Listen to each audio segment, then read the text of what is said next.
मुझे उम्मीद थी कि प्रदेश में लगातार महंगाई बढ़ रही है, बेरोजगारी बढ़ रही है, उस पर कुछ ठोस कदम उठाएंगे।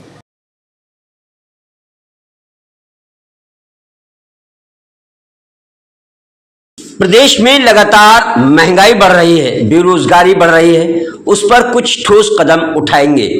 लेकिन बजट भाषण को सुनने के बाद ऐसा लग रहा है कि सिर्फ खाना पूर्ति ही की गई है।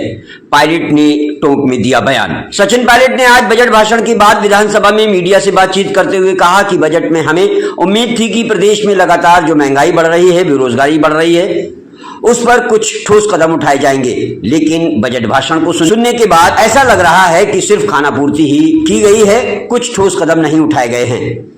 जिन मूलभूत सुविधाओं की जनता को जरूरत थी, आज बिजली पानी का बहुत बुरा हाल है प्रदेश में। विशेष रूप से जो कृषि क्षेत्र है, उसमें जो घोषणा पहले की थी उनको पूरा नहीं कर पाए। अभी नई घोषणाएं की हैं। मुझे लगता है ये बजट पढ़ा गया है, लेकिन इसमें जो भावनाएं होनी चाहिए थी, नौजवानों को रोजगार देने की अभी घोषणा की, लाखों नौकरियां देने की, लेकिन हमारी सरकार जो नौकरियां देकर गई थी पिछले 6 महीने में, उनको भी लागू नहीं किया गया।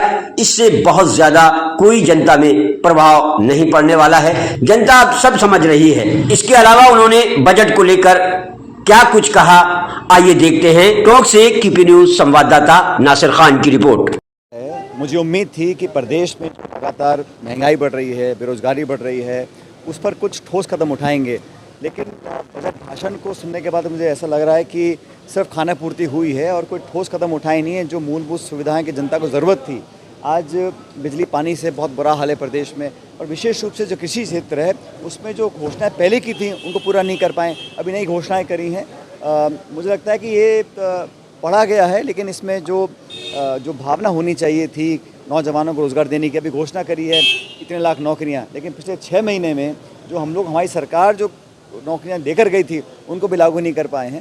तो मुझे लगता है कि बजट से कोई बहुत ज़्यादा जनता में प्रभाव नहीं पड़ने वाला है। अब पता पड़ेगा। इस बजट से जो मुख्य समस्या प्रदेश में है, महंगाई की, बेरोज़गारी की, किसानों की, उसका समाधान मुझे दिखा नहीं इस बजट के माध्यम से।